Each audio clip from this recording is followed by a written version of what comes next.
Donald Trump aurait été empêché d'accéder au code nucléaire ce week-end par le chef d'état-major interarmé, le général Dan Kane. La scène se serait déroulée dans une atmosphère chaotique alors que Trump s'emportait violemment, criant et tenant des propos jugés inquiétants. Face à cette situation, le général Kane lui aurait fermement ordonné de quitter la salle, refusant catégoriquement de lui donner accès au code et lui demandant d'arrêter immédiatement de parler d'armes nucléaires. Selon certaines sources relayées par le Mirror, cette information proviendrait d'un ancien analyste de la CIA. D'après lui, cet échange tendu aurait eu lieu directement à la Maison-Blanche, où le général aurait clairement rappelé qu'il n'avait pas accès au code nucléaire et qu'il était hors de question d'en discuter dans ces conditions. Même si cette histoire peut sembler choquante, elle n'apparaît pas totalement irréaliste au regard des déclarations et positions récentes de Donald Trump concernant les armes nucléaires.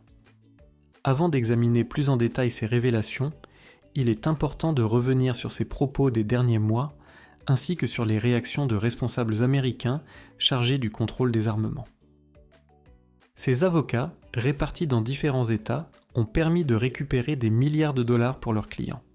Ainsi, si vous ou un proche avez été victime d'un grave accident de voiture, d'un incident impliquant un véhicule ou un camion, d'une blessure corporelle, d'une faute médicale, de harcèlement au travail, de discrimination ou encore d'une violation de vos droits civiques ou constitutionnels, vous pouvez contacter le cabinet dès maintenant pour une évaluation gratuite de votre dossier. Et si votre affaire est retenue, vous ne payez rien tant qu'aucune compensation n'est obtenue. Leur engagement est simple, se battre pour votre justice jusqu'au bout. Revenons maintenant à l'analyse de Larry Johnson, ancien analyste de la CIA. Il soulève une question essentielle. Comment des pays comme l'Iran peuvent-ils négocier avec Donald Trump et son entourage alors que leur position change constamment ? Un jour, ils semblent ouverts à un accord, le lendemain, ils menacent de destruction totale. Selon lui, cette instabilité rend toute négociation extrêmement difficile.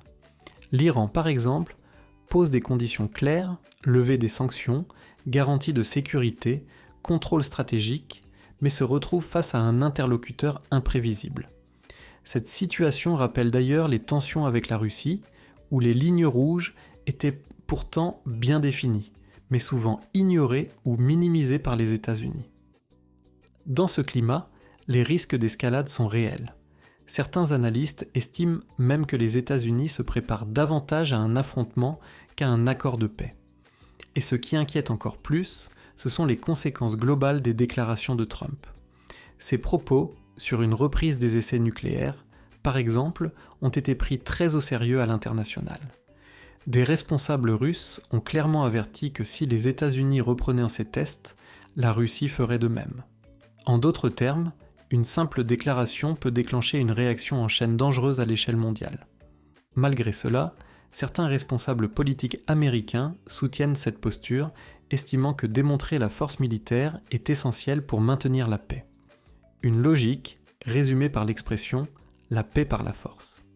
J.D. Vance, de son côté, défend également l'idée que tester régulièrement l'arsenal nucléaire permet de garantir son efficacité, même si, officiellement, les États-Unis savent déjà que leur système fonctionne. Parallèlement, d'autres tensions émergent. La Corée du Nord multiplie les essais de missiles et revendique son statut de puissance nucléaire.